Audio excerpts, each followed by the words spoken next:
Prenez une pomme, coupez-la en 2, puis en 4, puis en 8, puis en 16, etc. Est-il possible de découper cette pomme à l'infini? Eh bien, la réponse est non. Même avec le plus affûté des couteaux, il arrive un moment où on ne peut plus découper. On est devant un objet tout petit, un objet insécable, un atome. Un atome, c'est comme une brique de Lego. On peut fabriquer plein de choses avec des Legos, des voitures, des maisons, des trains, etc. Eh bien, sur Terre et dans l'univers, toute la matière qui nous entoure est faite d'atomes. Les scientifiques à travers le monde ont étudié les atomes et leurs propriétés, mais ils n'ont pu étudier que les atomes qui étaient présents sur Terre. À votre avis, est-ce que tous les atomes sont présents sur Terre?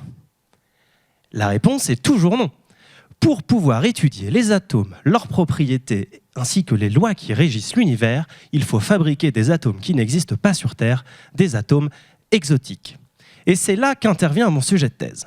Mon travail, c'est de fabriquer une usine à atomes exotiques. Et croyez-moi, ce n'est pas une mince affaire. Voilà la recette. Premièrement, on prend des atomes, tout ce qu'il y a de plus banal qu'on trouve sur Terre, et on les accélère à des vitesses prodigieuses, 1/10 de la vitesse de la lumière. C'est plus rapide qu'une balle de fusil, c'est plus rapide que le plus rapide des avions. 1/10 de la vitesse de la lumière, c'est 100 millions de km/h. Ensuite, on prend ces atomes accélérés et on les envoie sur des atomes immobiles. Et parfois, ils se rencontrent et ils fusionnent. C'est comme si on prenait 2 briques de Lego et qu'on venait les souder ensemble. On obtient une brique plus grosse avec une forme différente. Et voilà, vous savez comment on fabrique des atomes exotiques. Et là, je pourrais me dire, bon, j'ai bien travaillé, je prends mes atomes, je les pose sur l'étagère, je pars en week-end, salut!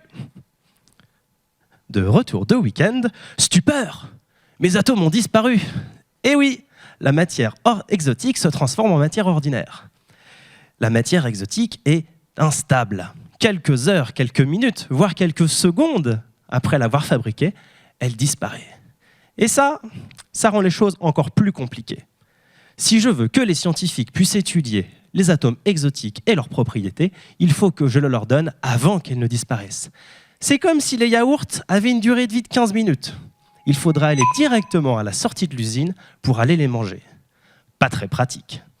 Eh bien, pour les atomes exotiques, c'est exactement pareil.